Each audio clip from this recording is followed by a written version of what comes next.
দুনিয়া জুড়ে মুসলমানদের সবচেয়ে বড় ধর্মীয় উৎসব ঈদ। এর একটি ঈদ উল ফিতর আর অন্যটি ঈদ উল আজহা, যাকে কোরবানির ঈদও বলা হয়। কোরবানি অর্থ উৎসর্গ, উপঢৌকন, সান্নিধ্য লাভের উপায়, ত্যাগ করা, পশুত্বকে বিসর্জন দেয়া। ইসলামের বিভিন্ন বর্ণনা অনুযায়ী মহান আল্লাহ তাআলা ইসলামের রাসূল হযরত ইব্রাহিম আলাইহিসসালামকে স্বপ্নযোগে তার সবচেয়ে প্রিয় বস্তুটি কোরবানি করার নির্দেশ দেন। ইব্রাহিম আলাইহিসসালাম স্বপ্নে এ আদেশ পেয়ে 10টি উট কোরবানি করলেন। পুনরায় তিনি একই স্বপ্ন দেখলেন। ইব্রাহিম আবারও 100টি উট কোরবানি করেন।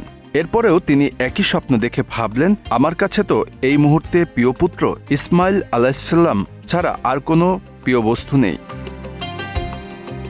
ইব্রাহিম আলাইহিসসালাম তখন পুত্র নিয়ে কোরবানির উদ্দেশ্যে আরাফাতের ময়দানের উদ্দেশ্যে যাত্রা করেন। যখন ইব্রাহিম আলাইহিসসালাম আরাফাত পর্বতের উপর তার পুত্রকে কোরবানি দেওয়ার জন্য গলদেশে ছুরি চালানোর চেষ্টা করেন, তখন তিনি বিস্মিত হয়ে দেখেন যে তার পুত্রের পরিবর্তে একটি প্রাণী কোরবানি হয়েছে এবং তার পুত্রের কোনো ক্ষতি হয়নি। এই ঘটনাকে স্মরণ করে সারা বিশ্বের মুসলিম ধর্মাবলম্বীরা আল্লাহ তাআলার সন্তুষ্টি অর্জনের জন্য প্রতি বছর এই দিবসটি ঈদ উল আজহা নামে উদযাপন করেন।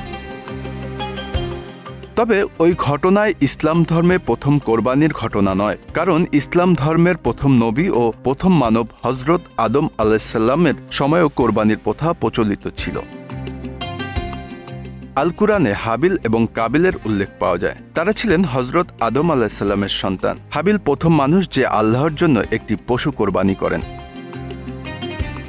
ইবনে কাসির বর্ণনা করেছেন যে হাবিল একটি ভেড়া এবং তার ভাই কাবিল তার ফসলের কিছু অংশ স্রষ্টার উদ্দেশ্যে নিবেদন করেন। আল্লাহর নির্ধারিত পদ্ধতি ছিল যে আগুন আকাশ থেকে নেমে আসবে এবং গ্রহণযোগ্য কোরবানি গ্রহণ করবে।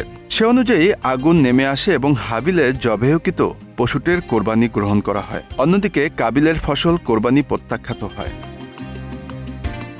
কাবিল এই ঘটনায় ঈর্ষান্বিত হয় ও সামাজিকভাবে অপমান বোধ করে কোরবানি কবুল না হয় তার ভাই হাবিলকে হত্যা করে, যা মানব ইতিহাসের প্রথম হত্যাকাণ্ড হিসাবেও পরিচিত। কাবিল তার কৃতকর্মের জন্য অনুতপ্ত না হয় আল্লাহ তাকে ক্ষমা করেননি।